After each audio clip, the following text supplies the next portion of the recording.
Hello friends, welcome to our channel. आज हम start करने वाले हैं क्लास 11 ज्योग्राफी का पहला चैप्टर इंडियाज़ लोकेशन। अब आप सोच रहे होंगे कि लोकेशन का चैप्टर इतना ज़्यादा इम्पोर्टेंट क्यों होता है। तो दोस्तों, किसी भी कंट्री को समझने के लिए सबसे पहला स्टेप होता है उसकी लोकेशन समझना, क्योंकि लोकेशन ही डिसाइड करती है उसका क्लाइमेट, उसका वेजिटेशन, उसका ट्रेड, उसका कल्चर और उस कंट्री का डेवलपमेंट। जैसे कि फॉर एग्जांपल, अगर कोई स्टूडेंट आपसे कहे कि मेरा घर सिटी में है, तो क्या हम उसकी एग्जैक्ट लोकेशन पता कर सकते? नहीं कर सकते। लेकिन अगर वो कहे कि मेरा घर जयपुर सिटी में है, राजस्थान स्टेट में है और इंडिया कंट्री में है, तब हम एग्जैक्ट लोकेशन समझ सकते हैं।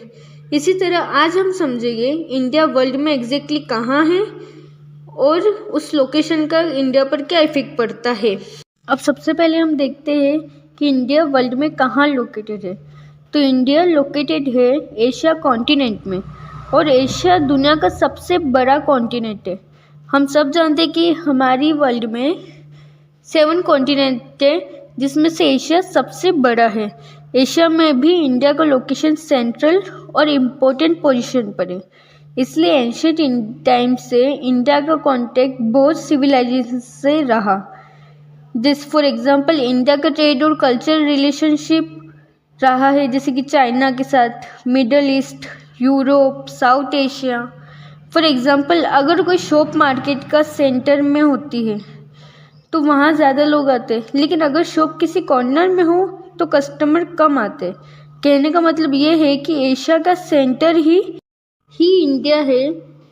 इस वजह से ट्रेड और कल्चर एक्सचेंज का सेंटर ये बन गया है, यानी कि इंडिया बन गया है। अगर आसान भाषा में कहूँ तो इंडिया जो है वो हमारे 7 कॉन्टिनेंट्स में से सबसे बड़े कॉन्टिनेंट यानी कि एशिया के अंदर आता है, और उस एशिया के अंदर भी सबसे पहले मिडिल में आता है, मतलब सेंटर में जो देश है वो हमारा इंडिया है। अब हम देखते हैं इसका लैटिट्यूडनल लोकेशन, अक्षांशीय स्थिति। अब लैटिट्यूड इमेजिनरी लाइन होती है जो ईस्ट वेस्ट के डायरेक्शन में ग्लोब पर ड्रॉ की जाती है। अब आसान भाषा में समझिए तो लैटिट्यूड देखिए तो लेटी मतलब लेटा हुआ, मतलब जो लाइन लेटी हुई यानी कि आड़ी हुई होती है वो लैटिट्यूड कहलाती है। ओके, ये मैंने आपको इसलिए बताया क्योंकि अक्सर बहुत सारे ऐसे बच्चे होते हैं जो लैटिट्यूड और लॉन्गिट्यूड में कंफ्यूज हो जाते हैं। तो उस कंफ्यूजन को दूर करने के लिए और लैटिट्यूड और लॉन्गिट्यूड में जो अंतर है उसको विदाउट कंफ्यूजन एक तरीके से याद करने के लिए मैंने आपको ये ट्रिक बताई कि लैटिट्यूड यानी कि लेटी हुई लाइनें। तो जाहिर सी बात है, अगर लैटिट्यूड लेटी हुई है तो लॉन्गिट्यूड खड़ी लाइनें होंगी। ओके, अब हम मेन टॉपिक पर आते हैं, जो था कि लैटिट्यूडनल लोकेशन क्या है हमारे देश की। तो सबसे इम्पोर्टेंट लैटिट्यूड जो होता है वो हमारा होता है इक्वेटर, जो कि 0 डिग्री पर होता है। इक्वेटर जो है वो हमारे अर्थ को 2 भागों में बांटता है, नॉर्थ हेमिस्फीयर और साउथर्न हेमिस्फीयर। इंडिया की लैटिट्यूड पोजीशन जो है वो है 8 डिग्री 4 नॉर्थर्न से लेके 37 डिग्री 6 नॉर्थर्न तक। इसका मतलब है कि इंडिया इक्वेटर के नॉर्थ साइड में लोकेटेड है, इसलिए इंडिया नॉर्थर्न हेमिस्फीयर में आता है। अब बात करें ट्रॉपिक ऑफ कैंसर की, तो एक बहुत ही इंपॉर्टेंट लैटिट्यूड लाइन होती है ट्रॉपिक ऑफ कैंसर, जो कि 23 डिग्री 30 नॉर्थ में होती है। ये लाइन इंडिया के ऑलमोस्ट बीच से पास होती है, और ये इंडिया को 2 भागों में डिवाइड करती है, ट्रॉपिकल रीजन और सब ट्रॉपिकल रीजन। ट्रॉपिकल रीजन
अब बात करते हैं लॉन्गिट्यूडिनल लोकेशन की, यानी कि लॉन्गिट्यूड्स की। लॉन्गिट्यूड्स इमेजरी लाइन होती है जो नॉर्थ पोल से लेके साउथ पोल तक ड्रॉ की जाती है। इंडिया की लॉन्गिट्यूडिनल एक्सटेंट जो है वो 68 डिग्री 7 इंच से लेके 97 डिग्री 25 ईस्ट। इसमें एक छोटा सा टॉपिक और आता है IST, यानी कि इंडिया स्टैंडर्ड टाइम। इंडिया का एरिया जो होता है वो काफ़ी बड़ा वाइड होता है, इसलिए अगर हर रीजन अपना टाइम यूज़ करता तो कन्फ्यूज़न हो जाता। फॉर एग्जांपल, अगर सनराइज़ अरुणाचल प्रदेश में बहुत ज़्यादा जल्दी होता है और गुजरात में लेट होता है, तो इस प्रॉब्लम को सॉल्व करने के लिए इंडिया ने चूज़ किया 82 डिग्री 30 ईस्ट लॉन्गिट्यूड को। इसी लॉन्गिट्यूड के टाइम को कहते हैं इंडिया स्टैंडर्ड टाइम, यानी कि IST। ये मैंने आपको इसलिए बताया क्योंकि MCQs की क्वेश्चन में, फिल इन द ब्लैंक्स की क्वेश्चन में या वन वर्ड में ये आ सकता है।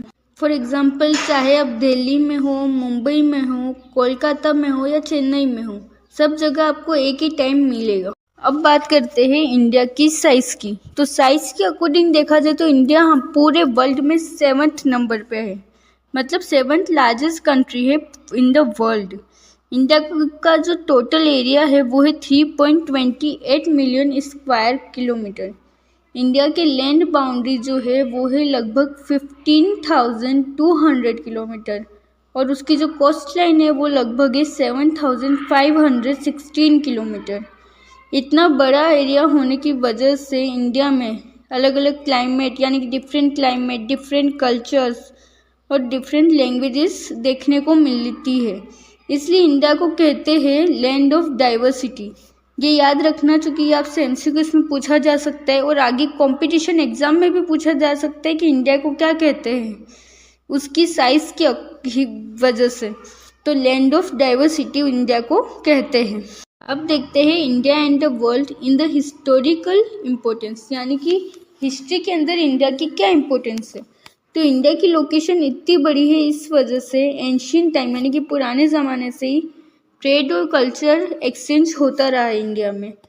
इंडिया का रिलेशन जो था वो था ग्रीस, रोम, चाइना, साउथ ईस्ट एशिया, इन सब से।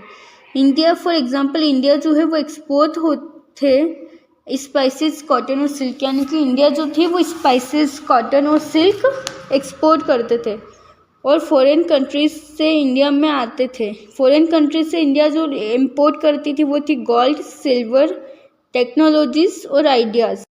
अब अगर कल्चरल एक्सचेंज के एग्जांपल्स देखें तो इंडिया का कल्चर जो है वो स्प्रेड हुआ इंडोनेशिया, थाईलैंड और कंबोडिया में।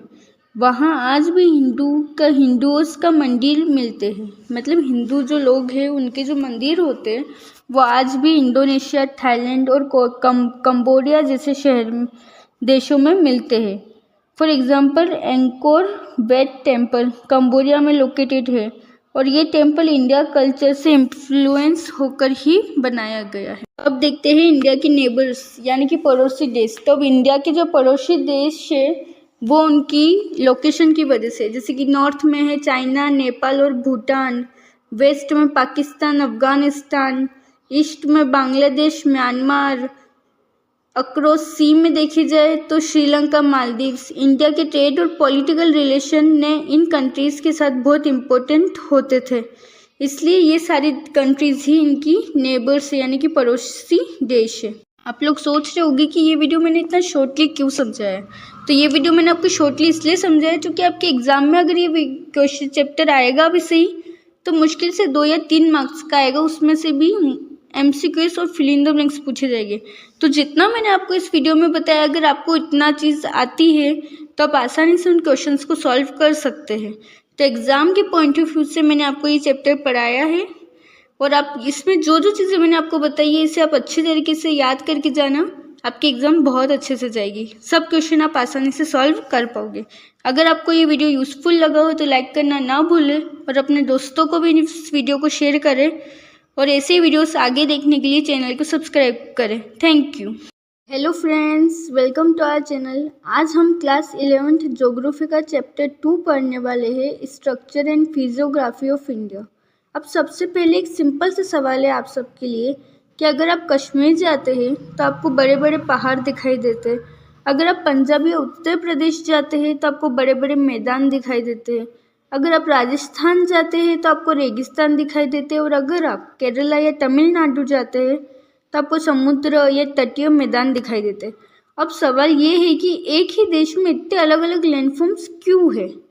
इसी का जवाब हमें इस चैप्टर में मिलेगा। इस चैप्टर में हम जो है पढ़ने वाले हैं इंडिया की जियोलॉजिकल स्ट्रक्चर, इंडिया की मेजर फिजियोग्राफिक डिवीज़न, हिमालयास कैसे बने, नॉर्थर्न प्लेन कैसे बने, प्लेट्यूज क्या है, डेजर्ट क्यों बना, और कोस्टल प्लेन और आइसलैंड कैसे बने। अगर ये चैप्टर आपको अच्छे से समझ आ गया तो भारत का पूरा फिजिकल मैप आपके दिमाग में क्लियर हो जाएगा। तो चलिए शुरू करते हैं। सबसे पहले एक बेसिक सा कॉन्सेप्ट समझते हैं, फिजियोग्राफी क्या होती है। फिजियोग्राफी का मतलब होता है अर्थ सरफेस, यानी कि अर्थ की जो सतह है उस पर नेचुरल फिजिकल फीचर्स, यानी कि नेचुरल फिजिकल फीचर्स का स्टडी करना, पढ़ाई करना। जो हमारे नेचुरल माउंटेन्स है, प्लेट्यूज वगैरह जो होते हैं उन्हें हम नेचुरल फिजिकल फीचर्स कहते हैं। उन सब के बारे में अध्ययन करना, स्टडी करना ही फिजियोग्राफी कहलाता है। जैसे कि माउंटेन्स, प्लेन, प्लेट्यूज, डेजर्ट, वेले, रिवर्स, इन सबको मिलाकर हम कहते हैं फिजियोग्राफी। फॉर एग्जाम्पल, अगर आप अपने आसपास देखें तो कहीं आपको खेत दिखेगी, कहीं पहाड़ दिखेंगे, कहीं नदी दिखेगी। तो ये सब क्या है? फिजिकल फीचर्स ही तो है। तो हम उसी के बारे में पढ़ते हैं, उसे फिजियोग्राफी कहा जाता है। अब देखते हैं इंडिया की जियोलॉजिकल स्ट्रक्चर। जियोलॉजिकल स्ट्रक्चर का मतलब है अर्थ की सरफेस के नीचे जो रॉक्स, जो पत्थर होती है, जो लेयर्स होती है, उन्हें हम कहते हैं जियोलॉजिकल स्ट्रक्चर। जो पत्थर लेयर होते हैं उससे ही जियोलॉजिकल स्ट्रक्चर कहते हैं। इंडिया की स्ट्रक्चर बहुत इंटरेस्टिंग है क्योंकि इंडिया की लैंड बहुत पुरानी है। इंडिया के 3 मेजर जियोलॉजिकल डिवीज़न है। इंडिया के स्ट्रक्चर को मेनली 3 पार्ट्स में डिवाइड किया गया है। पहला बात है peninsular block, Himalaya mountains, India genetic plains. अब इन्हें एक एक करके हम समझते हैं। सबसे पहले समझते हैं पेनिनसुलर ब्लॉक, जो कि इंडिया का सबसे पुराना हिस्सा है। यह मेनली साउथ इंडिया में है। और इसमें कौन कौन से एरिया आते हैं तो देखो, इसमें आते हैं deacon plateau, central highlands, Malwa plateau, छोटा नागपुर प्लेट्यू। इसकी खासियत ये है कि ये बहुत ज़्यादा ओल्ड है, यानी कि बहुत ज़्यादा पुराना है, और स्टेबल लैंड मास है इसका। स्टेबल मतलब स्थिर है। यह हार्ड रॉक से बना हुआ, यानी कि एक मजबूत और हार्ड पत्थर से ये बना हुआ है।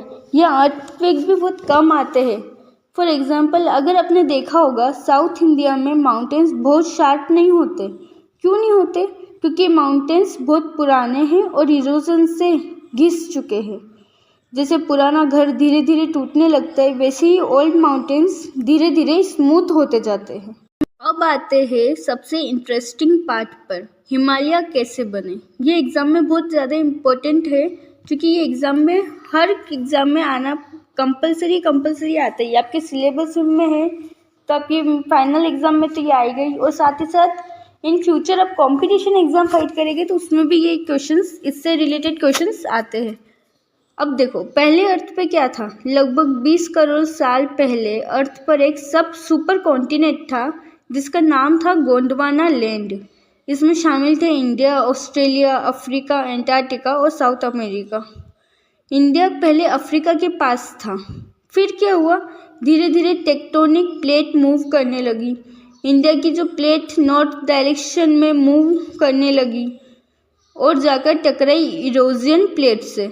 अब इसका रिजल्ट क्या आया कि जब प्लेट्स टकराई तो बीच की जो सेडिमेंट्स थे वो ऊपर उठ गए, यानी कि बीच के जो पार्टिकल्स थे वो ऊपर उठ गए और बन गए हिमालय माउंटेन्स। इसे कहते हैं फोल्ड माउंटेन्स। ये आप अच्छी तरीके से फोल्ड माउंटेन्स क्या होता है ये दिमाग में रखना, क्योंकि फॉर एग्जांपल आपके एग्जाम में ये क्वेश्चन आ सकता है कि फोल्ड माउंटेन क्या होता है। इसकी एमसीक्यूज में, फिल इन द ब्लैंक्स में आ सकता है। फॉर एग्जाम्पल देखिए तो अगर आप एक कारपेट को दोनों तरफ से पुश करते हैं तो कारपेट बीच में से फोल्ड हो जाता है ना। वैसे ही प्लेट के प्रेशर से हिमालय जो है वो फोल्ड हो गया और हिमालय माउंटेन बन गया। अब देखते हैं major physiographic division of India. India को फिजियोग्राफिक के आधार पर 6 पार्ट्स में डिवाइड किया गया है, जिसमें से पहला है हिमालय माउंटेन्स, दूसरा है नॉर्थर्न प्लेन, तीसरा है पेनिनसुलर प्लेट्यू, चौथा है इंडियन डेजर्ट, पांचवा है कोस्टल प्लेन्स और छठा है आइसलैंड्स। अब हम इन्हें एक एक करके डिटेल में समझते हैं। पहला है हिमालय माउंटेन्स। हिमालयाज दुनिया की सबसे बड़ी माउंटेन रेंज है। इसकी लेंथ लगभग 2400 किलोमीटर है और इसकी विड्थ है 150 to 400 किलोमीटर। हिमालयाज की 3 रेंजेस से यानी कि हिमालयाज को 10 पार्ट्स में डिवाइड किया गया। पहला हिमाद्री यानी कि ग्रेटर हिमालयाज, दूसरा है हिमाचल लेसर हिमालयाज और तीसरा है शिवलिक आउटर हिमालयाज। जिसमें से पहला हम पढ़ेंगे हिमाद्री ग्रेटर हिमालयाज। ये सबसे ऊंची रेंज है।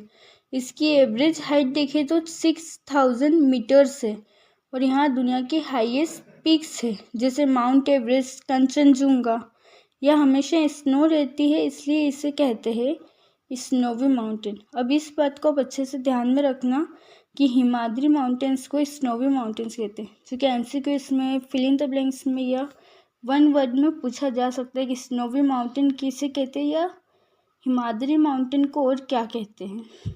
दूसरा है हिमाचल। यह मिडल रेंज में है। इसकी हाइट लगभग 3500 से 4500 मीटर है। यहाँ फेमस हिल स्टेशंस हैं जैसे शिमला, मसूरी, नैनीताल। फॉर एग्जांपल अगर आप अपनी फैमिली ट्रिप पर हिल स्टेशन विजिट किया होगा तो संभव है कि आपने लेसर हिमालय में ही गए होंगे। तीसरा है शिवलिक। यह सबसे आउटर रेंज है। इसकी हाइट लगभग 900 से 1100 मीटर है। यह सबसे यंग माउंटेन्स है और यहाँ इरोजन सबसे ज़्यादा होते हैं। तो यही था आपका द हिमालय माउंटेन्स। अब हम देखते हैं द नॉर्थर्न प्लेन्स। यहाँ प्लेन्स बनते हैं यानी कि 3 मेजर रिवर्स है यहाँ पे, इंडस, गंगा और ब्रह्मपुत्र। नॉर्थर्न प्लेन्स कैसे बने होंगे आपने कभी सोचा है? तो हिमालय से रिवर्स सेडिमेंट लेकर आई और मिलियन ऑफ ईयर जमा करते गई, यानी कि बहुत सालों तक रिवर जो है रेती के कण जमा करती रही हिमालय में। इससे बन गए फर्टाइल प्लेन्स। फॉर एग्जांपल अगर आप पानी में मिट्टी डालते तो मिट्टी नीचे सेटल हो जाती है, वैसे ही रिवर में मिट्टी लाकर मैदान बनाती है। नॉर्थर्न प्लेन्स की इम्पोर्टेंस देखी जाए तो फर्टाइल सोइल होता है, एग्रीकल्चर होता है, वहाँ पे डेंस पॉपुलेशन यानी कि पॉपुलेशन अच्छी होती है, ट्रांसपोर्ट इजीली हो जाता है, इसलिए इंडिया की पॉपुलेशन का बड़ा हिस्सा यहीं पर है। अब आता है पेनिनसुलर प्लेट्यू। ये इंडिया का सबसे ओल्डेस्ट लैंडमास है जिसका मेन पार्ट है सेंट्रल हाईलैंड और डेक्कन प्लेट्यू। इसके कुछ फीचर्स अगर हम देखें तो यहाँ पे हार्ड रॉक्स पाई जाती है, मिनरल्स यहाँ पे बहुत आसानी से मिलते हैं और पुराने माउंटेन्स आपको यहाँ पर देखने को मिलते हैं। और मिनरल रिसोर्सेस में देखें तो यहाँ पे कोल है, कोयला, आयरन, लोहा, मैग्नीज मिलते हैं, इसलिए यहाँ पे कई सारी इंडस्ट्रीज भी है। नेक्स्ट है द इंडियन डेजर्ट, यानी कि इंडिया का डेजर्ट जिसे कहते हैं थार डेजर्ट। यह मेनली राजस्थान में ही है। डेजर्ट क्यों बना कभी सोचा है? डेजर्ट बनने के जो मेन रीजंस होते हैं वो है लो रेनफॉल, यानी कि कम वर्षा होने की वजह से डेजर्ट बनते। अरावली हिल का डायरेक्शन, मतलब अरावली हिल्स का जो डायरेक्शन है उसकी वजह से भी कहीं ना कहीं डेजर्ट बनते हैं। अरावली हिल्स रेन क्लाउड को रोक नहीं पाती, मतलब बारिश के जो बादल होते हैं उसे अरावली हिल्स जो है हमारा पर्वत है वो रोक नहीं पाता, इसलिए यहाँ पर जो बारिश है वो कम होती है। फॉर एग्जाम्पल अगर बारिश नहीं होगी तो प्लेन्स नहीं उगेंगे, ज़मीन सूखी हो जाएगी और धीरे धीरे वो ज़मीन डेजर्ट बन जाएगी, यानी कि रेगिस्तान बन जाएगी। नेक्स्ट है द कोस्टल प्लेन्स। इंडिया के दोनों साइड पर कोस्टल प्लेन्स है, यानी कि 2 पार्ट्स है, एक वेस्टर्न कोस्टल प्लेन्स और एक ईस्टर्न कोस्टल प्लेन्स। अब सबसे पहले देखते हैं वेस्टर्न कोस्टल प्लेन्स। तो इसकी लोकेशन है अरेबियन सी के पास, जिसके स्टेट से गुजरात, महाराष्ट्र, गोवा और केरला, इन 4 स्टेट्स के पास में ये है और यह नैरो प्लेन्स है। इस प्लेन को नैरो प्लेन्स भी कहा जाता है। सेकंड है ईस्टर्न कोस्टल प्लेन्स। इसकी लोकेशन देखो तो बे ऑफ बंगाल है। यह वाइडर प्लेन है और यहाँ रिवर्स डेल्टा बनाती, तो डेल्टा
ओके फ्रेंड्स, तो आज हमने समझा इंडिया की फिजियोग्राफी में 6 डिवीज़न हैं: Himalayas, northern plains, peninsular plateau, Indian desert, coastal plains और आइसलैंड। इन सभी लैंडफॉर्म की वजह से ही इंडिया की ज्योग्राफी जो है वो बहुत ज़्यादा डाइवर्स बनती है। अगर आपको ये एक्सप्लेनेशन समझ आया हो तो वीडियो को लाइक करें, चैनल को सब्सक्राइब करें और बेल आइकन को दबाएं ताकि ऐसे ही डिटेल्स लेक्चर आपको मिलते रहे। अगली वीडियो में हम इंडिया की ड्रेनेज सिस्टम पढ़ेंगे। धन्यवाद friends, welcome to our channel. आज हम पढ़ने वाले हैं class 11th geography chapter 3 drainage system. अगर आपने कभी ध्यान दिया हो तो आपने देखा होगा कि पृथ्वी पर पानी हमेशा ही बहता रहता है, कहीं नदी के रूप में, कहीं नाले के रूप में, कहीं झीलों के में इकट्ठा होकर। लेकिन क्या आपने सोचा है नदियाँ बनती कैसे होगी, उनका रास्ता क्यों बदलता है, या भारत की नदियाँ अलग अलग प्रकार की क्यों होती है? इन सभी सवालों का जवाब हमें ड्रेनेज सिस्टम में मिलता है। तो आज की इस वीडियो में हम समझेंगे ड्रेनेज सिस्टम क्या होता है, ड्रेनेज पैटर्न क्या होता है, भारत की नदियों का division, Himalaya reverse, peninsular reverse और इन दोनों के बीच के डिफरेंसेस।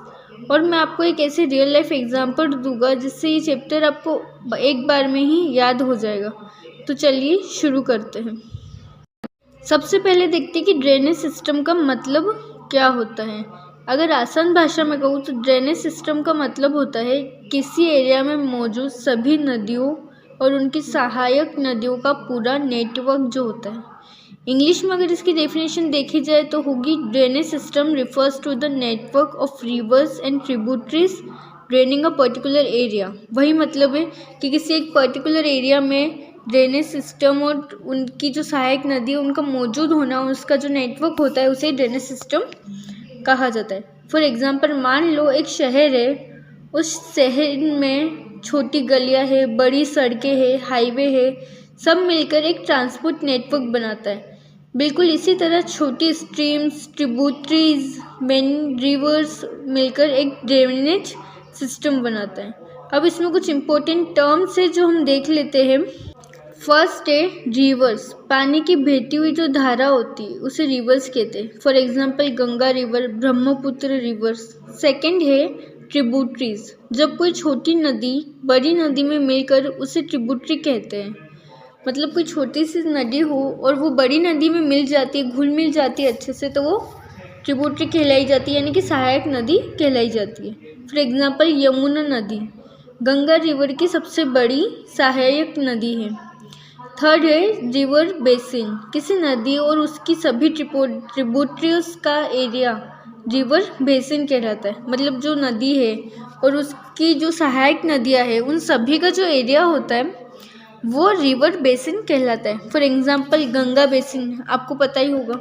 अब देखते हैं ड्रेनेज पैटर्न क्या होता है। तो ड्रेनेज पैटर्न क्या है, तो नदियाँ ज़मीन पर किस प्रकार फैलती है उसे कहते हैं ड्रेनेज पैटर्न। यह पैटर्न मेनली डिपेंड करता है रॉक स्ट्रक्चर, मतलब पत्थरों का जो स्ट्रक्चर होता है उस पर, स्लोप पर, या जियोलॉजिकल स्ट्रक्चर होता है उस पर ये डिपेंड होता है। देखते हैं types of drainage pattern. First है डेंड्रिटिक पैटर्न, सबसे कॉमन पैटर्न होता है यह बिल्कुल पेड़ की शाखाओं की जैसा दिखाई देता है। फॉर एग्जांपल ट्री ट्रंक से ब्रांचेस निकलती है, वैसे ही मेन रिवर से ट्रिब्यूटरीज निकलती है। इसके एग्जांपल में देखिए तो गंगा रिवर बेसिन। सेकंड है रेडियल पैटर्न, जब नदियाँ एक सेंट्रल हिल से चारों तरफ निकलती है। फॉर एग्जांपल अमरकंटक प्लेट्यू, जहाँ से निकलती है नर्मदा रिवर और सन रिवर। थर्ड है ट्रेलिस पैटर्न, यह पैटर्न लेडर जैसा दिखाई देता है, यानी कि सीढ़ियों की जैसा दिखाई देता है। यह मोस्टली फोल्डेड माउंटेन में मिलता है, फॉर एग्जांपल अपलेचियन माउंटेन्स। फोर्थ है रेक्टेंगुलर पैटर्न, जब रिवर राइट एंगल पर मुड़ती है यह पैटर्न आपको मिलता है, जिससे फ्रैक्चर रोड्स, फॉल्ट लाइंस जैसी जगहों पर मिलता है। फिफ्थ है सेंट्रीपेटल पैटर्न, यह रिवर किसी लेक या बेसिन की तरफ बढ़ती हुई दिखाई देती है, फॉर एग्जांपल सांबर लेक। अब देखते हैं drainage system of India. Bharat की नदियों को मेजर दो ग्रुप्स में डिवाइड किया गया है, पहला हिमालय रिवर्स और दूसरा पेनिनसुलर रिवर्स। ये डिवीज़न जो है पूरी तरह से उसके ओरिजिन, फ्लो और नेचर पे डिपेंड करता है। सबसे पहले समझते हैं हिमालयस रिवर्स, और ये नदियाँ निकलती है हिमालय से। इनकी मेन कैरेक्टरिस्टिक जो है वो है perennial river, large drainage system या बेसिन, हाई इरोजन पावर। अब आप सोच रहे हो कि पेरिनियल रिवर क्या होता है, तो पेरिनियल रिवर वो होती है जिसमें साल भर तक पानी रहता है, एक ऐसी नदी जिसमें साल भर तक पानी रहता है। तो साल भर तक पानी क्यों रहता है इसमें, तो इन सबको कंटिन्यूसली साल भर तक पानी मिलता रहता है। कहाँ से मिलता रहता है, तो ग्लेशियर से, रेनफॉल से इन्हें पानी मिलता रहता है। अब इसमें देखते हैं 3 मेजर रिवर सिस्टम्स, जिसमें से पहला है इंडस रिवर सिस्टम। इसकी जो मेन रिवर है वो है इंडस रिवर। इसका ओरिजिन हुआ है टाइबेट से। ट्रिब्यूटरीज जो है इस रिवर की वो है झेलम रिवर, चेनाब रिवर, रवि, बीज रिवर, सुटलेज। फॉर एग्जाम्पल अगर आप पंजाब गए हो तो आपने देखा होगा कि वहाँ बहुत सारी फर्टाइल लैंड है। क्यों है, तो क्योंकि ये सारी नदियाँ वहाँ पर एलुवियल सॉइल बनाती है। इसको मैंने आपको शॉर्टली इसलिए समझाया क्योंकि इसमें आपके एग्जाम में कोई बड़ा क्वेश्चन नहीं आएगा। इसमें आपसे नॉर्मली सिर्फ इतना पूछ लिया जाएगा कि इंडस रिवर सिस्टम की ट्रिब्यूटरीज कौन कौन सी है। तो इसमें आपको बस के 6 नाम याद रखने हैं, झेलम, चेनाब, रवि और बीस और सुटलेज। ये 5 नाम आप अच्छे तरीके से याद रखना और कुछ भी इसमें से नहीं पूछा जाएगा। सेकेंड है गंगा रिवर सिस्टम। तो ये तो ऑब्वियस बात है कि गंगा रिवर सिस्टम नाम है इसका, तो इसकी मेन रिवर गंगा ही होगी। इसका ओरिजिन जो हुआ है वो है गंगोत्री ग्लेशियर से हुआ है। इसकी जो ट्रिब्यूटरीज है यानी कि सहायक नदियाँ वो है यमुना रिवर, घाघरा रिवर और कोसी रिवर। फॉर एग्जाम्पल आपने सुना होगा कि कोसी रिवर और सोर ऑफ बिहार इक्वल्स है। क्यों है, क्योंकि बार बार कोर्स बदलती रहती है और अपनी फ्लड लाती रहती है, मतलब बार आती है। थर्ड है ब्रह्मपुत्र रिवर सिस्टम। इसकी जो मेन रिवर है वो ब्रह्मपुत्र रिवर है। इसका जो ओरिजिन हुआ है, इसकी उत्पत्ति हुई है टाइबेट से हुई है और ये इंडिया में अरुणाचल प्रदेश से एंटर करती है और फिर ये आसाम की ओर बहती है। फॉर एग्जाम्पल आसाम में हर साल फ्लड क्यों आती है, यानी कि बाढ़ क्यों आती है, क्योंकि वहाँ पे हेवी रेनफॉल होता है, वाइड फ्लड प्लेन्स होते हैं, इसलिए। अब आपकी हिमालयस रिवर ख़त्म होती है और अब शुरू होती है पेनिनसुलर रिवर, जिसकी उत्पत्ति हुई है पेनिनसुलर प्लेट्यू से। इसके कैरेक्टरिस्टिक्स देखें तो सीजनल रिवर, मतलब सीजनली जो रिवर्स होती है वो शॉर्टर लेंथ, इसकी लेंथ छोटी होती है, कम होती है, लेस इरोजन होता है। इसकी मेजर रिवर्स देखें तो पहली है गोदावरी रिवर्स, इसे कहते हैं दक्षिण गंगा, इसे दक्षिण गंगा के नाम से भी जाना जाता है, ये बात आप अच्छे से याद रखना। सेकंड है कृष्णा रिवर, है ना, और थर्ड है कावेरी रिवर, और फोर्थ है नर्मदा रिवर। यह रिवर यूनिक है, क्यों है? क्योंकि रिफ्ट वैली में बहती है। ये पॉइंट याद रखना, ये इंपॉर्टेंट पॉइंट्स मैं आपको इसलिए बता रही हूँ क्योंकि फिल इन द ब्लैंक्स में एमसीक्यूज में क्वेश्चंस आ सकते हैं, क्योंकि ये चैप्टर इतने ज़्यादा मार्क्स का नहीं होगा, इसमें से मुश्किल से 1 या 2 बड़े मार्क्स का क्वेश्चन आएगा, जिसमें आपको एकदम डिटेल्ड लिखना पड़ेगा, और डिटेल्ड में लिखने के लिए आपको बहुत बड़े क्वेश्चन पूछेंगे, जैसे कि ड्रेनेज सिस्टम क्या होता है, ड्रेनेज पैटर्न क्या होता है, उसकी टाइप्स क्या होते हैं, इस टाइप से। इसमें सिर्फ आपसे नॉर्मली पूछा जाएगा कि ट्रिब्यूटरीज कौन कौन सी होती हैं, इसलिए इसको मैं शॉर्ट वे में ही आपको पढ़ा रही हूँ ताकि आप पर ज़्यादातर टाइम वेस्ट ना हो। तो 5th रिवर है आपकी तापी रिवर। अब अगर हम सीधे शब्दों में हिमालय और पेनिनसुलर रिवर्स के बीच में डिफरेंस देखें तो हिमालय रिवर पेरेनियल होता है और जो पेनिनसुलर रिवर होता है वो सीजनल होता है। हिमालय रिवर्स जो होती है वो लॉन्ग रिवर्स होती है, बट पेनिनसुलर शॉर्ट होती है। हिमालय का जो बेसिन होता है वो लार्ज बेसिन होता है और पेनिनसुलर का स्मॉल बेसिन होता है। हिमालय में फ्लड कॉमन है और पेनिनसुलर में फ्लड बहुत कम होती है। मतलब एक तरह से देखा जाए तो ये दोनों ही रिवर्स एक दूसरे से अपोजिट है। दोस्तों, हमने इस पूरे चैप्टर में रिवर्स के बारे में, ड्रेनेज सिस्टम के बारे में बहुत सारी चीज़ें इन डिटेल्ड पढ़ी, बट कभी आपने सोचा कि रिवर्स है क्यों, इसकी क्या इम्पोर्टेंस है हमारे जीवन में? तो आइए वही जानते हैं कि इम्पोर्टेंस ऑफ रिवर्स। नदियाँ हमारे लिए बहुत ज़्यादा इम्पोर्टेंट होती है। क्यों होती है?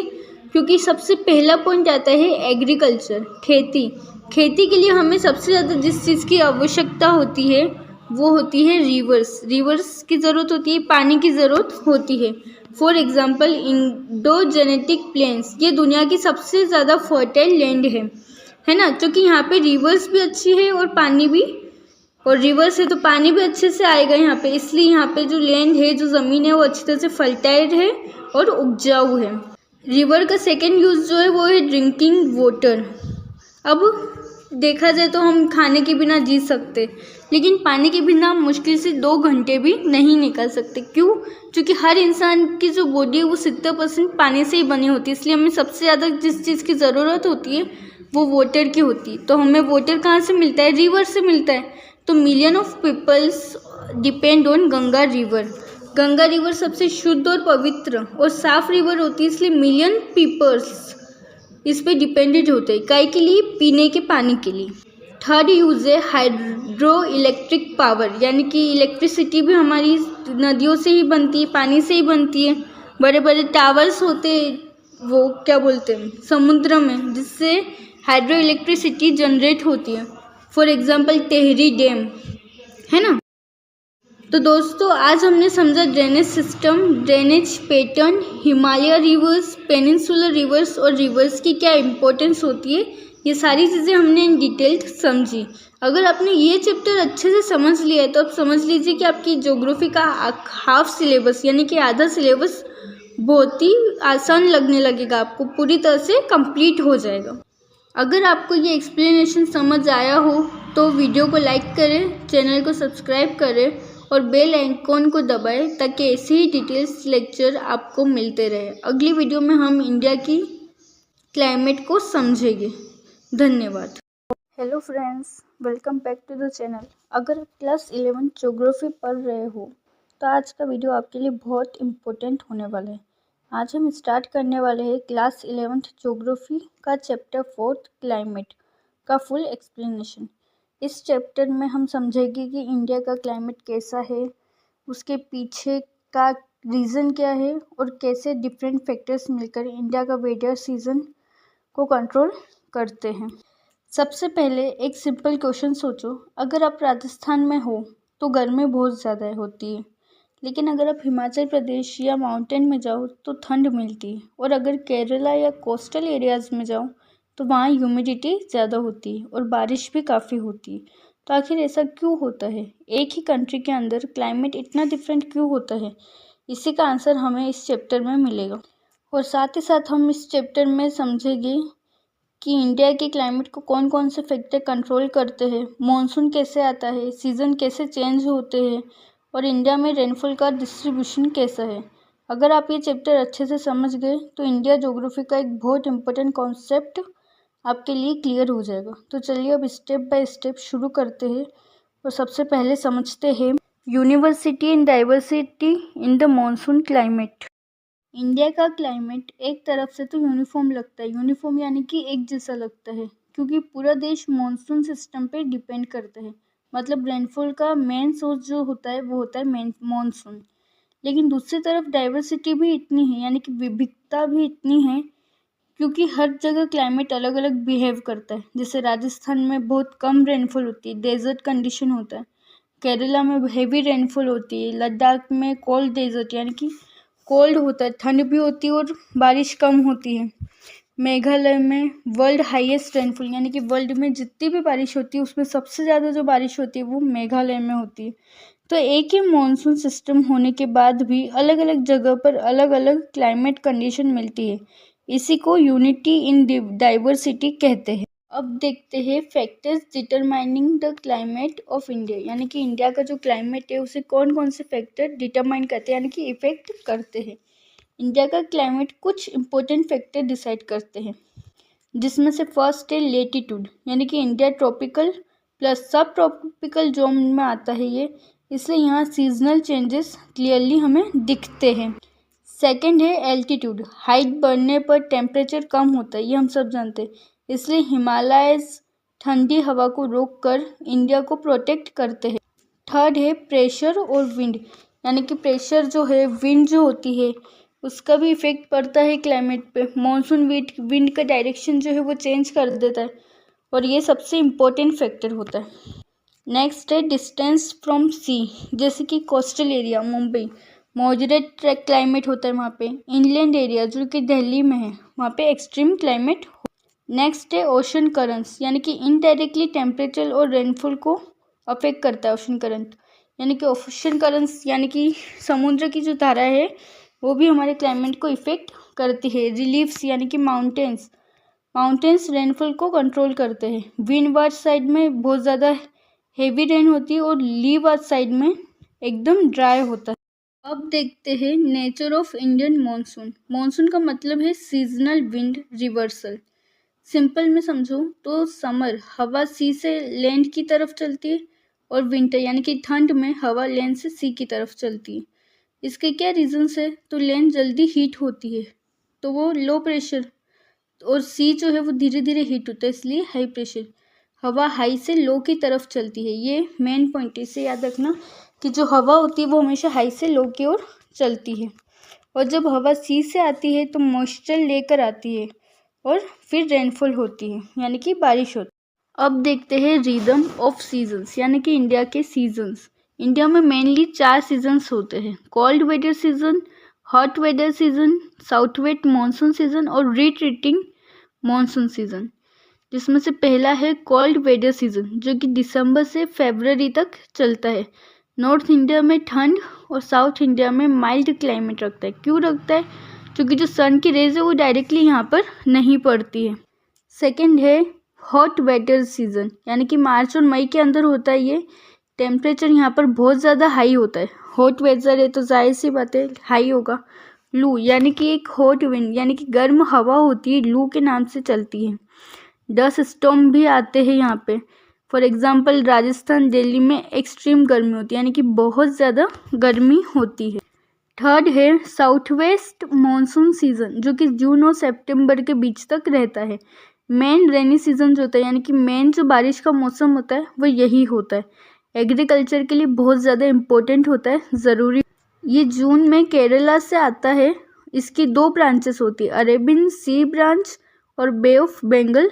अब इसमें अगर हम अरेबियन सी ब्रांच देखें तो वेस्टर्न घाट से टकरा कर हेवी रेनफॉल देती है, जैसे कि मुंबई में और केरला में। और अगर बे ऑफ बंगाल ब्रांच देखें तो यहाँ पे आसाम मेघालय में ज़्यादा रेनफॉल होती है। फिर गंगा प्लेन्स में आगे बढ़ती है। रीज़न ऑफ रेनफॉल, अब रेनफॉल के रीज़न क्या होते हैं?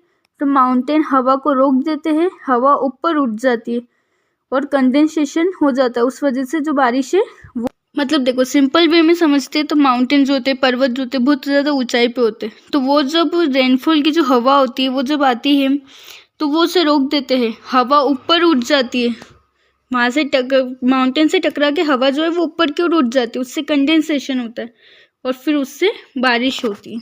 यही एक प्रोसेस होती है बारिश होने की।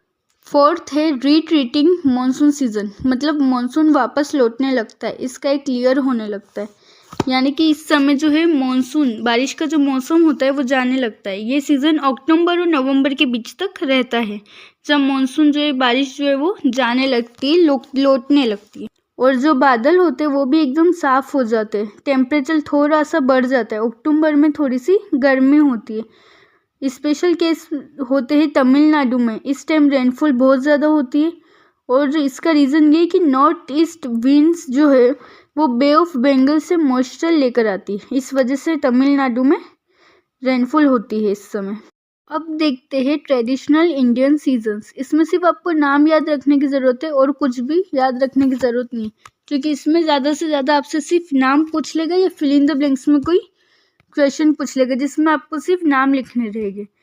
इसमें नॉर्मली देखा जाए तो ट्रेडिशनल 6 सीजन होते हैं, वसंत, ग्रीष्म, वर्षा, शरद, हेमंत और शिशिर, यानी कि स्प्रिंग, समर, रेनी, ऑटम, प्री विंटर और विंटर। लेकिन ज्योग्राफी में हम मेनली सिर्फ 4 सीजन पढ़ते हैं। कौन कौन से पढ़ते? तो स्प्रिंग, समर, रेनी और ऑटम।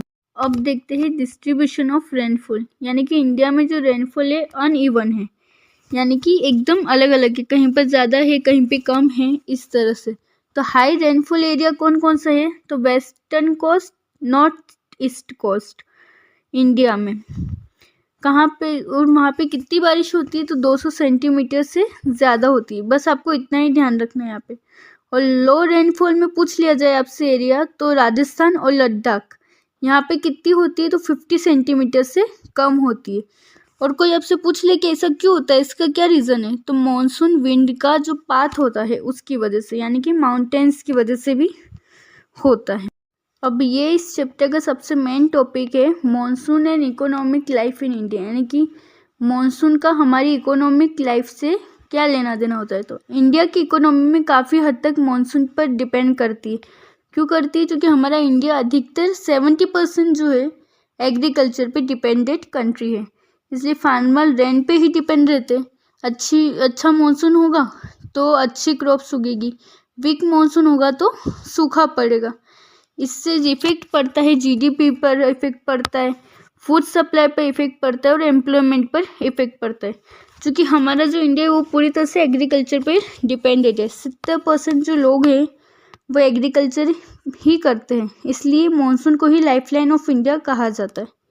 अब आपकी बुक में एक छोटा सा टॉपिक दे रखा है ग्लोबल वार्मिंग। अब इसमें अर्थ का जो टेम्परेचर है वो बढ़ता है, किसकी वजह से? ग्रीन हाउस गैसेस की वजह से, यानी कि CO2 यानी कि कार्बन डाइऑक्साइड, पॉल्यूशन और डिफॉरेस्टेशन के बढ़ जाने की वजह से ग्रीन हाउस गैसेस पे इफेक्ट पड़ता है, जिसकी वजह से हमारे अर्थ का जो टेम्परेचर है वो और ज़्यादा बढ़ जाता है। और इसमें इंडिया पे क्या इफेक्ट पड़ता है इसका? तो मानसून अनप्रिडिक्टेबल हो रहा है, फ्लड्स और ड्राउट्स बढ़ रहे हैं, यानी कि बाढ़ आना, सूखा पड़ना बढ़ रहा है, ग्लेशियर्स जो है वो मेल्ट होते जा रहे हैं, सी लेवल बढ़ता जा रहा है और इस वजह से ही फ्लड और ये सब होते हैं। फॉर एग्जांपल कभी एक ही दिन में बहुत ज़्यादा रेनफॉल हो जाती है और कभी पूरे सीज़न में बारिश नहीं होती, इस वजह से या तो कभी फ्लड आती है या सूखा पड़ जाता है। तो दोस्तों इंडिया का जो क्लाइमेट है वो मॉनसून बेस्ड सिस्टम होता है, जो कि काफ़ी ज़्यादा डायनामिक होता है। अगर आप प्रेशर, विंड, ज्योग्राफी और ह्यूमन इम्पैक्ट इन 4 चीज़ों को समझ जाओ अच्छी तरीके से तो इस चैप्टर को आप बहुत आसानी से समझ सकते। तो बच्चों मैंने आपको इस चैप्टर में जो जो चीज़ें समझाई है उन चीज़ों को आप अच्छे से अपने दिमाग में रखना, क्योंकि इस चैप्टर में से जो जो एकदम इम्पोर्टेंट चीज़ें वो सारी चीज़ें मैंने आपको बता दी। इस क्वेश्चन से, इस चीज़ से बाहर कोई भी क्वेश्चन नहीं आएगा आपका। अगर आपका बेसिक क्लियर होगा तो आप क्वेश्चन का आंसर बना के भी लिख सकते हैं, ताकि भला वो छोटा है या बड़ा है, आपको सिर्फ उस क्वेश्चन को समझने की ज़रूरत है। इसलिए इस वीडियो में जो जो चीज़ें मैंने आपको बताई है उसे अच्छी तरीके से समझ लेना और इसका अपना बेसिक क्लियर कर लेना, ताकि आप कोई भी क्वेश्चन आपके सामने आ जाए इस चैप्टर का तो आप उसे कर सकें। क्योंकि इतनी गारंटी मैं आपको दे सकती हूँ कि इसमें जो मैंने आपको बताया उसके बाहर एक भी क्वेश्चन नहीं जाएगा, जो भी आएगा इसी में से आएगा। तो 100% इसी में से आएगा। इसलिए आप इसमें जो जो चीज़ें मैंने आपको समझाई है उसे अच्छी तरीके से अपने दिमाग में रखना। अगर आपको ये एक्सप्लेनेशन पसंद आया हो तो वीडियो को लाइक करना ना भूलें और ज़्यादा से ज़्यादा लोगों तक इस वीडियो को शेयर करें, ताकि वो भी अपनी इस वीडियो को देख के अपना बेसिक क्लियर कर सके और एग्ज़ाम्स अच्छे से दे सकें और पढ़ सकें। और ऐसे ही वीडियोस को आगे देखने के लिए चैनल को सब्सक्राइब करें। अब मिलते हैं अगले वीडियो में। हेलो दोस्तों, आपका आपके अपने channel learn with TR paper स्वागत है। आज एक सिंपल सा सवाल है। अगर आप इंडिया के मैप को देखो तो कहीं घने जंगल, कहीं कांटे वाले पेड़, कहीं बर्फ़ से ढके पहाड़ और कहीं पानी में उगने वाले पेड़ दिखते हैं। आखिर ऐसा क्यों होता है? क्या सिर्फ पेड़ ही अलग है या उनके पीछे कोई साइंटिफिक रीज़न भी है? और क्या इन फॉरेस्ट का हमारी लाइफ से कोई कनेक्शन है? आज की इस वीडियो में हम क्लास 11th ज्योग्राफी का chapter 5 natural vegetation and wild life इतनी डिटेल में समझेंगे कि आपको दोबारा कभी भी ये चैप्टर पढ़ने की ज़रूरत नहीं पड़ेगी। सबसे पहले देखते हैं कि नेचुरल वेजिटेशन होता क्या है आखिर। तो नेचुरल वेजिटेशन का मतलब होता है वो प्लांट जो नेचुरली ग्रो होते, यानी कि अपने आप उगते हैं और बिना ह्यूमन इंटरफेरेंस के, यानी कि ह्यूमंस इसके लिए कुछ नहीं करते। जो नेचुरली जो प्लांट उगते हैं उन्हें हम नेचुरल वेजिटेशन कहते हैं। मतलब किसी ने उन्हें प्लांट नहीं किया, वो अपने आप क्लाइमेट, सॉइल और एनवायरनमेंट के अकॉर्डिंग डेवलप होते हैं। अब एक सबसे इम्पोर्टेंट बात कि इंडिया में जो वेजिटेशन है वो रैंडम नहीं होते। ये 3 चीज़ों पर पूरी तरह डिपेंड होते हैं। किस पे? वो 3 चीज़ें कौन सी है? तो वो है क्लाइमेट, यानी कि टेम्परेचर और रेनफॉल, दूसरा है सॉइल और तीसरा है रिलीफ यानी कि mountains, plain, plateau. For example, जहाँ ज़्यादा बारिश होगी वहाँ डेंस फॉरेस्ट होगा और जहाँ कम बारिश होगी वहाँ कांटे वाले पेड़ होंगे। सिंपल सा लॉजिक है ये तो, कि जहाँ पर ज़्यादा बारिश होती है वहाँ पे अच्छे पेड़ उगेंगे और जहाँ कम बारिश होगी वहाँ पर कांटे वाले पेड़ उगते हैं। अब देखते हैं टाइप्स ऑफ फॉरेस्ट, यानी कि हमारे इंडिया में फॉरेस्ट के भी अलग अलग प्रकार होते हैं, अलग अलग टाइप्स होते हैं। जिसमें से पहला है ट्रॉपिकल एवरग्रीन और सेमी एवरग्रीन फॉरेस्ट। सबसे पहले देखते हैं ट्रॉपिकल एवरग्रीन फॉरेस्ट, जो कि सबसे ज़्यादा डेंस यानी कि घना फॉरेस्ट होता है, जहाँ पे रेनफॉल कम से कम 200 सेंटीमीटर से ज़्यादा होती है और यहाँ का जो टेम्परेचर होता है वो भी बहुत ज़्यादा हाई होता है साल के हिसाब से। और यहाँ पे जो ट्रीज़ है वहाँ के उसके पत्ते कभी भी झड़ते नहीं है, इसलिए ये एवरग्रीन का मतलब ये होता है हमेशा ग्रीन रहने वाला प्लांट, एवरग्रीन कहलाता है।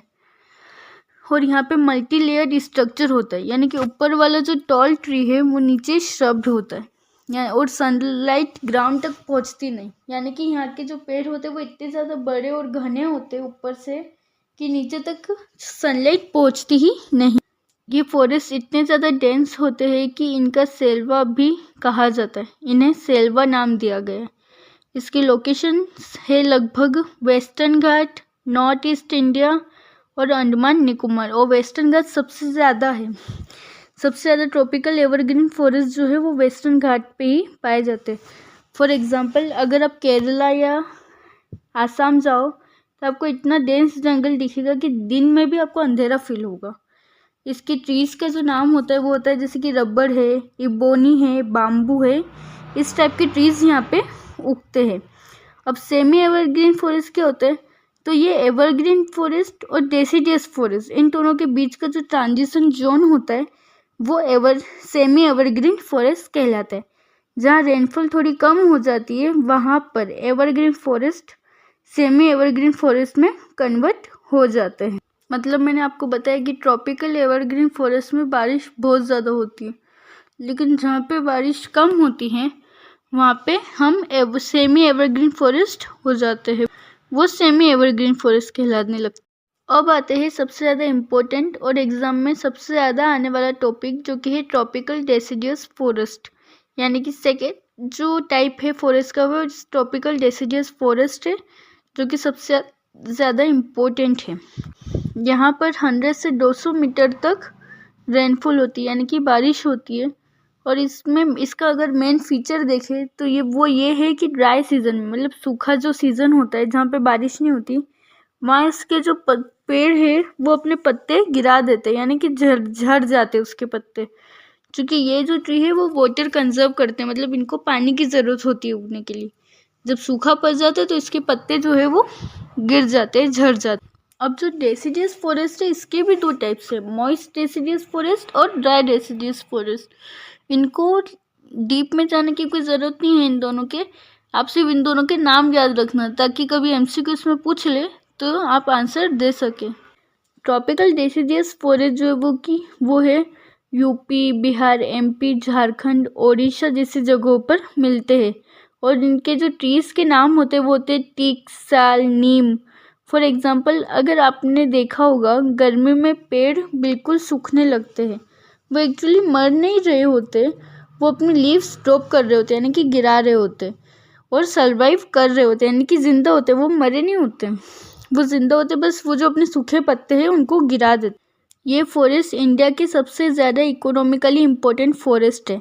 इस लाइन को सबसे ज़्यादा अपने दिमाग में रखना कि इकोनॉमिकली सबसे ज़्यादा इम्पोर्टेंट फॉरेस्ट कौन सा है, तो ट्रॉपिकल डेसिडियस फॉरेस्ट है।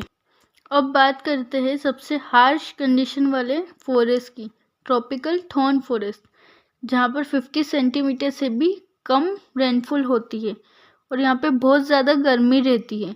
यहाँ पर इस टाइप के फॉरेस्ट में जो पेड़ है वो बहुत ज़्यादा छोटे होते हैं और लीव्स भी रिड्यूस हो जाती है स्पिन्स में, और ठीक बार्क होते हैं, क्योंकि वाटर लॉस मिनिमाइजिंग करना पड़ता है, यानी कि यहाँ पे जो पानी है वो बहुत ज़्यादा कम होता है। इस टाइप के जो पेड़ है वो पाए जाते हैं राजस्थान, गुजरात, पंजाब के ड्राई एरिया में, जो सूखा एरिया होता है वहाँ पर इस टाइप के फॉरेस्ट पाए जाते हैं। और इसमें जो पेड़ों के नाम आएंगे वो है कैक्टस, बाबुल, कीकर।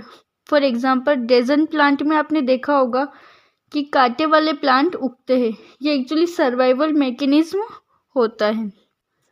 अब चलते हैं हिमालयाज़ की तरफ, यानी कि माउंटेन फॉरेस्ट की तरफ।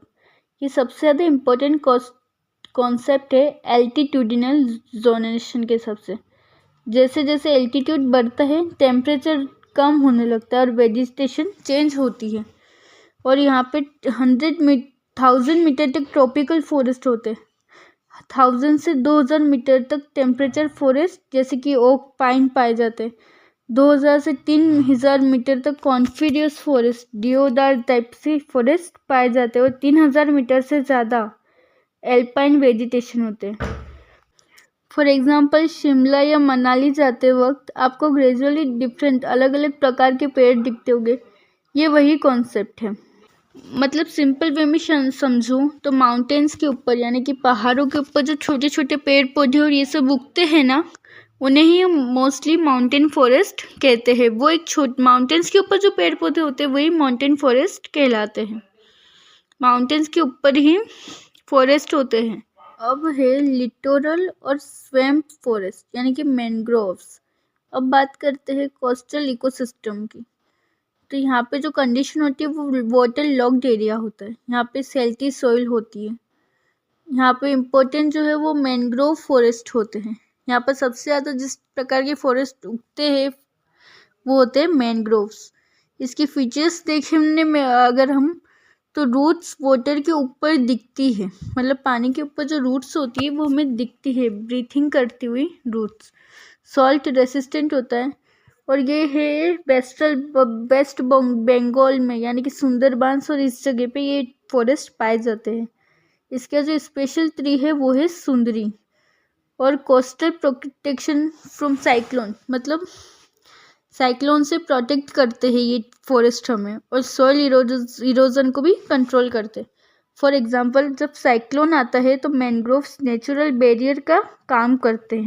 अब देखते हैं फॉरेस्ट कंजर्वेशन। ये इस चैप्टर का सबसे ज़्यादा इम्पोर्टेंट और सीरियस टॉपिक है। फॉरेस्ट कंजर्व करना क्यों ज़रूरी होता है। इसमें हम पढ़ेंगे कि फॉरेस्ट हमारे लिए क्यों इम्पोर्टेंट है, इसे कंजर्व करने में क्या क्या प्रॉब्लम्स होती है और इसको कंजर्व करने के सॉल्यूशंस क्या क्या हैं। सबसे पहले देखिए तो फॉरेस्ट हमारे लिए बहुत ज़्यादा इम्पोर्टेंस रखते हैं, क्योंकि ऑक्सीजन हमें उसी से मिलती है, क्लाइमेट रेगुलेशन होता है उससे, फॉरेस्ट की वजह से, और बायोडाइवर्सिटी को भी सपोर्ट मिलता है। मतलब पूरी तरह से देखा जाए तो हम जो ह्यूमंस है वो पूरी तरह से फॉरेस्ट पे डिपेंड होते हैं, इसलिए फॉरेस्ट हमारे लिए बहुत ज़्यादा ज़रूरी है। लेकिन प्रॉब्लम्स क्या है, डिफॉरेस्टेशन, मतलब पेड़ों को काट दिया जाता है, माइनिंग की जाती है, यानी कि खोदा जाता है। माइनिंग करना मतलब खोदना, मिनरल्स निकालने के लिए हम माइनिंग करते खोदते हैं, उस वजह से पेड़ हमारे कटते जाते। और अर्बनाइजेशन, यानी कि पेड़ पौधे को काट के हम घर बनाने लगते, इंडस्ट्रियल सेटअप करने लगते, ये प्रॉब्लम्स होती है।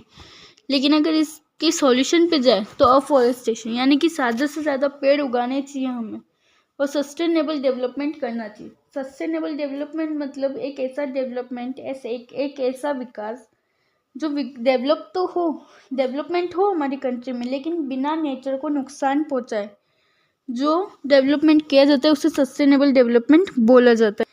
इस चैप्टर में आपको एक केस स्टडी भी दे रखी है चिपको मूवमेंट की। हम सब जानते हैं चिपको मूवमेंट क्या होता है, कि कुछ लोग जो होते हैं वो पेड़ों को बचाने के लिए उनसे चिपक जाते हैं ताकि कोई भी उन्हें काट ना सके।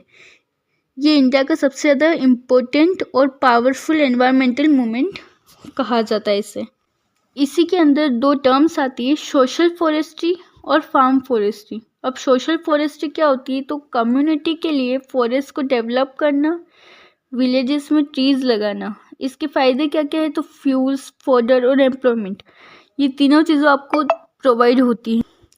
और फार्म फॉरेस्ट्री क्या होती है, तो फार्मर अपनी लैंड पर ट्री ग्रो करते हैं और इससे एक्स्ट्रा इनकम होती है और रिसोर्सेस मिलते हैं। मतलब ऑल ऑफ देखा जाए तो हमें ये कहा जा रहा है कि हमें पेड़ों को उगाना चाहिए, पेड़ों को बचाना चाहिए, क्योंकि पेड़ हमारे लिए बहुत ज़्यादा इम्पोर्टेंट होते हैं। अब देखते हैं वाइल्ड लाइफ। वाइल्ड लाइफ में सभी एनिमल्स, बर्ड्स, इंसेक्ट्स आते हैं जो नेचुरली एनवायरनमेंट में रहते हैं। इंडिया में बायोडाइवर्सिटी हाई क्यों है, क्योंकि क्लाइमेट डाइवर्स है, यानी कि अलग अलग है। वेजिटेशन भी डाइवर्स है। For example tiger, lion, elephant, rhino, deer, ऐसे अलग अलग प्रकार के जानवर हमारे यहाँ पाए जाते हैं। और हर एनिमल अपने इकोसिस्टम में एक रोल प्ले करता है। हर एनिमल का हमारे इकोसिस्टम में होना कहीं ना कहीं ज़रूरी है। जैसे फॉरेस्ट के लिए आते हैं, बिल्कुल वैसे ही वाइल्ड लाइफ कंजर्वेशन भी आता है। वाइल्ड लाइफ को बढ़ाना भी बहुत ज़रूरी है। अभी मैंने आपको बताया कि हमारे हर एक एनिमल, हर एक वाइल्ड लाइफ अपने इकोसिस्टम में एक रोल प्ले करता है, और हर इंसान का होना जैसे इस दुनिया में ज़रूरी है, वैसे हर जानवर का होना भी हमारी दुनिया में ज़रूरी है। लेकिन इसमें प्रॉब्लम क्या आती है, लोग हंटिंग करने लगते हैं। हंटिंग यानी कि पोचिंग करने लगते हैं। पोचिंग की बात करें तो शिकार करना, मतलब शिकारी करते हैं, जानवरों को मारते हैं और फिर उनको खाते हैं। हैबिटेट डिस्ट्रक्शन करना, पॉल्यूशन करना, इस सारी प्रॉब्लम्स की वजह होती है वाइल्ड लाइफ में। लेकिन इसका भी एक सॉल्यूशन है कि आप नेशनल पार्क्स बना दो, वाइल्ड लाइफ सेंचुरीज बना दो, या बायोस्फीयर रिजर्व्स बना दो, तो इससे आप वाइल्ड लाइफ को कंजर्व कर सकते हो।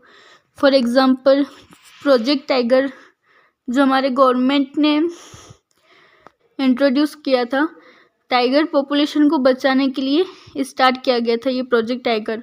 और यहाँ पे प्रोजेक्ट टाइगर में सभी टाइगर्स को बचाया जा रहा था, सेव किया जा रहा था। फॉर एग्जांपल अगर फॉरेस्ट ख़त्म हो जाए तो एनिमल्स एक्सटिंक्ट हो जाए, यानी कि बहुत मुश्किल से पाए जाने लगेगी, नहीं मिलेगी, और इकोसिस्टम जो है वो पूरी तरह से डिस्टर्ब हो जाएगा। इसलिए हमारे लिए एनिमल्स का और पेड़ पौधों का दोनों का होना बहुत ज़्यादा ज़रूरी है। तो दोस्तों आज हमने सिर्फ फॉरेस्ट नहीं पढ़े, हमने समझा कि नेचर का पूरा सिस्टम कैसे काम करता है। इंडिया की वेजिटेशन और वाइल्ड लाइफ एक दूसरे से कनेक्टेड है और हमारी लाइफ से भी डायरेक्टली लिंक्ड है। एक लाइन में याद रखो, जैसे क्लाइमेट वैसा वेजिटेशन, और जैसे वेजिटेशन वैसी क्लाइमेट। अगर आपको ये डिटेल्ड एक्सप्लेनेशन पसंद आया हो तो वीडियो को लाइक करो, शेयर करो और चैनल को सब्सक्राइब करो, क्योंकि यहाँ आपको मिलता है कॉन्सेप्ट, क्लैरिटी प्लस कॉन्फिडेंस। मिलते हैं नेक्स्ट वीडियो में। Thank you. हेलो दोस्तों, आपका आपके अपने चैनल लर्न विद टीआरपी पर स्वागत है। आज हम क्लास 11th ज्योग्राफी का 6th chapter natural hazards and disaster को पूरी डिटेल में समझने वाले हैं। ये चैप्टर बहुत ज़्यादा इम्पोर्टेंट है क्योंकि इसमें हम उन नेचुरल इवेंट्स के बारे में पढ़ेंगे जो कई बार इंसानों और एनवायरनमेंट दोनों के लिए खतरा बन जाते। सबसे पहले हमें ये समझना होगा कि हैजार्ड और डिज़ास्टर में डिफरेंस क्या होता है। हैजार्ड का मतलब होता है कोई भी ऐसा नेचुरल इवेंट या प्रोसेस जो डैमेज कर सकता है, लेकिन ज़रूरी नहीं कि वो हमेशा नुकसान करे। फॉर एग्जांपल, अगर समुद्र के बीच अर्थक्वेक आता है और वहाँ कोई पॉपुलेशन नहीं है तो वो सिर्फ एक हैजार्ड रहेगा, कोई नुकसान नहीं होगा वहाँ पे। लेकिन अगर वही अर्थक्वेक किसी पॉपुलेटेड सिटी में आता है और वहाँ बिल्डिंग्स गिर जाती है और लोग घायल हो जाते, प्रॉपर्टी डिस्ट्रॉय हो जाती, तो वो डिज़ास्टर बन जाता है। यानी कि हैजार्ड वो जहाँ नुकसान होना ज़रूरी ना हो, वहाँ पे नुकसान ना हो, वो हैजार्ड। और जहाँ पर नुकसान हो प्रॉपर्टी को या किसी भी व्यक्ति को, वो डिज़ास्टर। इसलिए हम कह सकते हैं कि disaster equals hazard plus vulnerable population. सरल शब्दों में जब कोई नेचुरल हैजार्ड लोगों को, इकोनॉमी और एनवायरनमेंट को नुकसान पहुंचाता है तो वो डिज़ास्टर बन जाता है। अब हम समझते हैं classification of natural disaster. Natural disaster को ब्रॉडली कई कैटेगरीज में डिवाइड किया गया है। पहली कैटेगरी देखे जाए तो जियोलॉजिकल डिज़ास्टर। ये डिज़ास्टर पृथ्वी की इंटरनल प्रोसेस से जुड़े होते हैं, जैसे earthquake, volcanic eruption and landslides. दूसरी कैटेगरी होती है हाइड्रोलॉजिकल डिज़ास्टर। ये पानी से रिलेटेड डिज़ास्टर होते हैं, जैसे फ्लड, सुनामी। और तीसरी कैटेगरी होती है मेट्रोलॉजिकल डिज़ास्टर। ये एटमॉस्फेयर और वेदर से जुड़े हुए होते हैं, जैसे साइक्लोन, स्टॉर्म्स और ड्राउट। इन सभी डिज़ास्टर का कॉमन फैक्टर यही है कि नेचुरल प्रोसेसेस से ओरिजिनेट होते हैं, यानी कि बनते हैं, लेकिन ह्यूमन एक्टिविटीज़ कई बार इम्पैक्ट को और ज़्यादा बढ़ा देते। अब हम बात करते हैं natural hazards and disaster in India की। इंडिया जियोग्राफिकल डाइवर्सिटी वाला देश है। यहाँ माउंटेन्स, प्लेन, डेजर्ट, प्लेट्यू और लॉन्ग कोस्टलाइन्स है, इसलिए यहाँ ऑलमोस्ट हर प्रकार के नेचुरल हैजार्ड्स देखने को मिलते हैं। भारत में अर्थक्वेक, साइक्लोन, फ्लड, ड्राउट और लैंडस्लाइड जैसे डिज़ास्टर अक्सर होते रहते। फॉर एग्जांपल, 2001 में गुजरात के भुज में भयानक अर्थक्वेक आया था जिसमें हज़ारों लोगों की जान गई थी। 2004 में इंडिया ओशन सुनामी ने तमिलनाडु और अंडमान निकोबार आइलैंड में बहुत डिस्ट्रक्शन किया था। हर साल आसाम और बिहार में फ्लड आते ही है और राजस्थान में ड्राउट की समस्या यानी कि सूखे की समस्या रहती, इसलिए इंडिया को डिज़ास्टर प्रोन कंट्री माना जाता है। सबसे पहले समझते हैं अर्थक्वेक को। अर्थक्वेक पृथ्वी की सतह के अचानक हिलने को कहते हैं। यह तब होता है जब पृथ्वी की टेक्टोनिक प्लेट्स एक दूसरे के अगेंस्ट मूवमेंट करती हैं। जहाँ से अर्थक्वेक ओरिजिनेट होता है उसे फोकस कहते हैं और सरफेस पर उसके ठीक ऊपर वाले पॉइंट को एपिसेंटर कहा जाता है। अर्थक्वेक की इंटेंसिटी को रिचर स्केल से मेज़र किया जाता है, और अगर अर्थक्वेक की इंटेंसिटी ज़्यादा होती है तो बिल्डिंग्स कोलैप्स हो सकती है, रोड टूट भी सकती है और ब्रिजेस गिर सकते हैं, और कई बार लैंडस्लाइड्स और सुनामी भी ट्रिगर हो सकते हैं। इंडिया में earthquake prone area zone mainly माना जाता है हिमालय रीजन को, क्योंकि वहाँ टेक्टोनिक प्लेट लगातार कोलाइड होती रहती है। अब इसी के अंदर समझते हैं socio environmental consequences of earthquake. Consequences मतलब परिणाम, मतलब अर्थक्वेक होने के जो परिणाम होते हैं वो क्या होते हैं। तो अर्थक्वेक का जो इम्पैक्ट है वो केवल फिजिकल डैमेज तक सीमित नहीं होता, बल्कि सोशल और एनवायरमेंटल कॉन्सिक्वेंस भी होते, यानी कि परिणाम भी होते।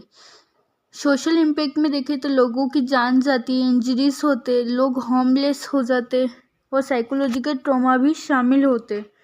इकोनॉमिक इम्पैक्ट में इंफ्रास्ट्रक्चर डैमेज होता है, इंडस्ट्रीज़ का भी लॉस होता है और फाइनेंशियल लॉस भी होता है। और एनवायरमेंटल इम्पैक्ट भी होता है, जैसे लैंडस्लाइड हो गई, सोइल लिक्विफिकेशन हो गया एंड रिवर्स का कोर्स चेंज होना भी शामिल है। अब बात करते हैं अर्थक्वेक हैजार्ड माइटिगेशन की। तो अर्थक्वेक को रोकना संभव नहीं है, लेकिन इसके डैमेज को कहीं ना कहीं कम किया जा सकता है। इसके लिए अर्थक्वेक रेसिस्टेंट बिल्डिंग बनानी चाहिए, अर्बन प्लानिंग में सेफ्टी स्टैंडर्ड फॉलो करने चाहिए, अर्ली वार्निंग सिस्टम और डिजास्टर प्रिपेयर्डनेस प्रोग्राम होने चाहिए, और लोगों को अवेयरनेस और ट्रेनिंग भी दी जानी चाहिए अर्थक्वेक के समय क्या करना चाहिए, कैसे करना चाहिए। इस टाइप की कुछ चीज़ें हम कर सकते हैं ताकि हम अर्थक्वेक का जो डैमेज है, जो इफ़ेक्ट्स है, उन्हें कम कर सकें। नेक्स्ट डिज़ास्टर है सुनामी। सुनामी एक series of huge ocean wave होती है जो generally under water earthquake, volcanic eruption या लैंडस्लाइड के कारण जनरेट होती है। सुनामी वेव्स बहुत ज़्यादा तेज गति से ट्रैवल करती है, और जब ये कोस्टल एरिया तक पहुंच जाती है तो मैसिव डिस्ट्रक्शन कर सकती है। 2004 की इंडियन ओशन सुनामी इसका सबसे बड़ा एग्जाम्पल है, जिसमें इंडिया, इंडोनेशिया, श्रीलंका और थाईलैंड जैसे देशों में बहुत ज़्यादा नुकसान हुआ था। अब हम ट्रॉपिकल साइक्लोन को समझते हैं। ट्रॉपिकल साइक्लोन एक पावरफुल स्टॉर्म सिस्टम होता है जो वार्म ओशन वाटर के ऊपर डेवलप होता है। साइक्लोन में स्ट्रॉन्ग विंड यानी कि बहुत ज़्यादा विंड, हेवी रेनफॉल और स्टॉर्म सर्ज शामिल होते हैं। इंडिया में cyclone mainly Bay of Bengal region में ज़्यादा आते हैं क्योंकि वहाँ वाटर टेम्परेचर ज़्यादा होता है। अगर हम कॉन्सिक्वेंस ऑफ ट्रॉपिकल साइक्लोन्स को समझे तो साइक्लोन से हेवी रेनफॉल होता है जिससे फ्लड आ सकती है। स्ट्रॉन्ग विंड से हाउसेस, इलेक्ट्रिक पोल्स, ट्रीज गिर सकते हैं। स्टॉर्म सर्ज से कोस्टल एरिया फ्लड हो जाते हैं, और एग्रीकल्चर, फिशरीज सेक्टर को भी बहुत ज़्यादा नुकसान होता है। अब बात करते हैं फ्लड की। तो फ्लड तब आती है जब किसी एरिया में वाटर लेवल इतना ज़्यादा बढ़ जाता है कि वो लैंड एरिया तक आ जाए, यानी कि लैंड एरिया को कवर कर ले। फ्लड के मेन कॉजेज होते हैं सबसे ज़्यादा हेवी रेनफॉल यानी कि ज़्यादा बारिश होना, रिवर का ओवरफ्लो हो जाना या डैम फेलर, और पुअर ड्रेनेज सिस्टम होना। इंडिया में ब्रह्मपुत्र और Ganga basin flood prone areas हैं। अब बात करते हैं consequences and control of flood, यानी कि फ्लड के परिणाम और फ्लड को कंट्रोल करने के तरीके। तो फ्लड से क्रॉप्स डिस्ट्रॉय हो जाती है, हाउसेस डैमेज हो जाते हैं, और वाटर बोर्न डिसीजेस का फैलने का खतरा भी होता है। मतलब फ्लड से बहुत सारे नुकसान होते हैं, और लेकिन फ्लड को कंट्रोल करने के तरीके भी है, जैसे कि डैम बना लेना, एम्बैंकमेंट बना लेना, या प्रॉपर ड्रेनेज सिस्टम को डेवलप करना, फ्लड फोरकास्टिंग सिस्टम का यूज़ करना। ये सब फ्लड को कंट्रोल करने के तरीके हैं। अब हम ड्राउट को समझते हैं, यानी कि सूखे को समझते हैं। ड्राउट तब होता है जब किसी रीजन में लंबे समय तक रेनफॉल यानी कि बारिश ना होती, जिसकी वजह से वाटर में कमी हो जाती है, पानी की कमी हो जाती है, और जिससे सूखा पड़ता है। Drought agriculture, drinking water supply और इकोसिस्टम के लिए बहुत ज़्यादा इम्पेक्ट खड़ा करता है, मतलब बहुत ज़्यादा असर होता है इन सब चीज़ों पे। ड्राउट भी 3 प्रकार के होते हैं, एग्रीकल्चरल, हाइड्रोलॉजिकल और इकोलॉजिकल। एग्रीकल्चर वो जो सॉइल मॉइस्चर इतना कम हो जाता है कि क्रॉप्स प्रॉपरली ग्रो नहीं कर पाती। हाइड्रोलॉजिकल वो जहाँ रिवर, लेक्स और ground waters level significantly reduce हो जाती है। और इकोलॉजिकल वो जहाँ इकोसिस्टम इम्बैलेंस हो जाते हैं और प्लांट्स तथा एनिमल्स प्रभावित होने लगते हैं। अब देखते हैं इंडिया में ड्राउट प्रोन एरियाज कितने हैं। तो drought prone areas, affected area भी 3 कैटेगरीज में डिवाइडेड है, यानी कि सबसे ज़्यादा ड्राउट अफेक्टेड एरिया में राजस्थान, गुजरात, डेजर्ट रीजन शामिल है। कि राजस्थान और गुजरात के डेजर्ट रीजन शामिल है। सवर्र ड्राउट प्रोन एरिया में महाराष्ट्र, कर्नाटक, आंध्र प्रदेश, तमिलनाडु के कई पार्ट्स आते हैं, और मॉडरेट ड्राउट अफेक्टेड एरिया में उत्तर प्रदेश, मध्य प्रदेश और हरियाणा के कुछ रीजन शामिल है। अब देखते हैं कॉन्सिक्वेंसेस ऑफ ड्राउट, यानी कि ड्राउट्स के परिणाम। तो ड्राउट से एग्रीकल्चर प्रोडक्शन रिड्यूस हो जाता है, लाइव स्टॉक्स भी मर सकते हैं, ड्रिंकिंग वाटर स्कार्सिटी मतलब पीने के पानी की कमी हो सकती है, इकोनॉमिक क्राइसिस यानी कि माइग्रेशन भी ड्राउट के मेजर कॉन्सिक्वेंसेस परिणाम है। अब हम समझते हैं लास्ट डिजास्टर लैंडस्लाइड को। लैंडस्लाइड तब होता है जब रॉक, सॉइल और डेब्रिस ग्रेविटी के कारण स्लोप से नीचे की तरफ स्लाइड हो जाते हैं। यह मेनली माउंटेनियस रीजन में होता है। इंडिया में लैंडस्लाइड मोस्टली हिमालय, वेस्टर्न घाट, नॉर्थ ईस्ट इंडिया में देखने को मिलते हैं। अब देखते हैं लैंडस्लाइड वल्नरेबिलिटी जोन्स। ये भी 3 कैटेगरीज में। फिर सबसे पहली है वेरी हाई वल्नरेबिलिटी जोन, जिसमें Himalaya region, north east states और अंडमान निकोबार आइलैंड आते हैं। दूसरी कैटेगरी में हाई वल्नरेबिलिटी जोन में आते हैं वेस्टर्न घाट, नीलगिरी हिल्स। और तीसरी मॉडरेट लो वल्नरेबिलिटी जोन में पेनिनसुलर प्लेटू का कुछ पार्ट आते हैं। अब देखते हैं कॉन्सिक्वेंसेस ऑफ लैंडस्लाइड, यानी कि लैंडस्लाइड की क्या परिणाम होते हैं। लैंडस्लाइड से रोड ब्लॉक हो जाती है, हाउसेस डिस्ट्रॉय हो जाते हैं और ट्रांसपोर्टेशन नेटवर्क जो है वो भी कम हो जाता है, यानी कि डिस्टर्ब हो जाता है। कई बार लैंडस्लाइड रिवर्स को ब्लॉक करके आर्टिफिशियल लेक्स बना देती है, जो बाद में फ्लड का यानी कि बाढ़ का कारण बन सकते हैं। नेक्स्ट पॉइंट है माइटिगेशन ऑफ लैंडस्लाइड्स। तो लैंडस्लाइड को रिड्यूस करने के लिए, कम करने के लिए डिफॉरेस्टेशन को रोकना चाहिए। मतलब पेड़ जो लोग काट रहे हैं उनको रोकना चाहिए कि पेड़ नहीं काटने चाहिए और पेड़ों को ज़्यादा से ज़्यादा उगाना चाहिए। और स्लोप स्टेबलाइजेशन टेक्निक यूज़ करनी चाहिए। रिटेनिंग वॉल्स और ड्रेनेज सिस्टम बनाए जाने चाहिए। अब इस चैप्टर का लास्ट टॉपिक समझते हैं डिजास्टर मैनेजमेंट। डिजास्टर मैनेजमेंट का मतलब है डिजास्टर को प्रिवेंट करना, उनसे प्रिपेयर रहना और डिजास्टर के बाद रिकवरी करना। डिजास्टर मैनेजमेंट के 4 फेसेस होते हैं: माइटिगेशन, प्रिपेयर्डनेस, रिस्पॉन्स और रिकवरी। यानी कि इंडिया में डिजास्टर मैनेजमेंट के नेशनल डिजास्टर मैनेजमेंट अथॉरिटी काम करती है, यानी कि NDMA। अगर आपसे MCQs में या फिल इन द ब्लैंक्स में या वन वर्ड में पूछ ले कि NDMA का फुल फॉर्म क्या होता है, तो नेशनल डिजास्टर मैनेजमेंट अथॉरिटी, ये इसकी फुल फॉर्म होती है।